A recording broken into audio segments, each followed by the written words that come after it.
La ville d'Alep, dans le nord de la Syrie, revient à la normale quelques jours après la chute du régime du président Assad. Elle donne un aperçu de la vie syrienne après que l'opposition armée a pris le contrôle de la majeure partie du pays.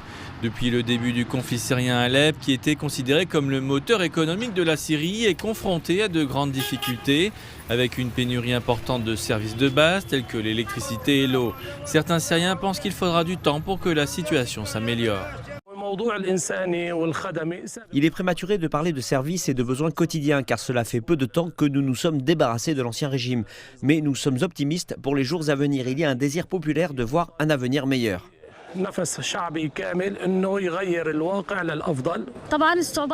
Les difficultés sont nombreuses et ne peuvent pas être comptées.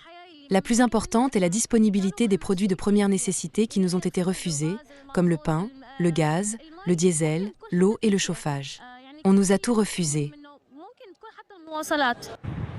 L'approvisionnement en eau est la principale préoccupation des habitants d'Alep ces jours-ci, car les réseaux électriques alimentant les usines de traitement ont été endommagés lors des affrontements entre les forces d'opposition et les forces démocratiques syriennes. Les prix sont corrects. Les prix des légumes ont augmenté et ceux des fruits ont baissé. Cela fait 3 jours que nous n'avons pas d'eau. C'est le 4e jour sans eau. Aujourd'hui, nous avons reçu de l'électricité. Le prix et la disponibilité du pain ont baissé, mais le prix du gaz de cuisine a augmenté. Le fioul n'est pas disponible.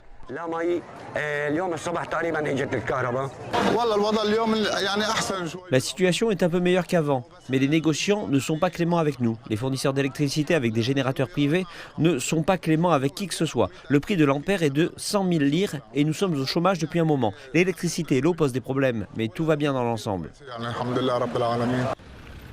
L'opposition armée dirigée par Riyad Tahrir al-Sham a lancé une bataille appelée dissuasion de l'agression le 27 novembre et est entrée dans Alep 2 jours plus tard après que les forces gouvernementales syriennes se sont retirées de la ville qu'elles contrôlaient depuis 2016. Depuis lors, le gouvernement syrien a ignoré les appels des habitants de la ville à la revitaliser et à lui redonner son statut économique d'antan avec des politiques intérieures prolongeant la crise au lieu d'y mettre fin.